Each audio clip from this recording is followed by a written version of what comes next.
کور محله به پرته وي په ټول کې دومره غیرت نشته چې دا مسافر له به زه ډوډۍ راوړم وایي میاشته په مسجد کې طالبان ستا د هغو سره دې وخوري هلکه نو د دې طالبانو تا څو خدمت کړی دي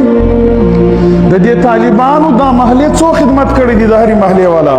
او زموږ د محلې والا څه زه پوښتنه کوم 3.5 کور دي د دې طالبانو دوی کم اکرام کړی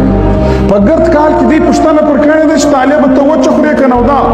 چې کله پلار مړ سي یا مور مړ سي یا ورور مړ سي چیرې دوی طالب راوبله هله چې غسل ورکړي هله چې پاتا ورکړي طالب ستا د پلار مزدور دی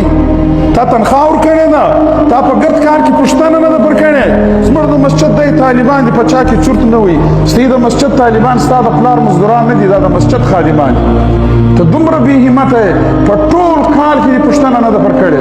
په 15 کاله کې دې غیرت دونې جاک سوی نه دی د لوی اختر غوښې هم نه ونستی بیا طالب ته ماله پاتاله راسه د ما سره به 3 ورځې کښېنې د ما سره به 15 ورځې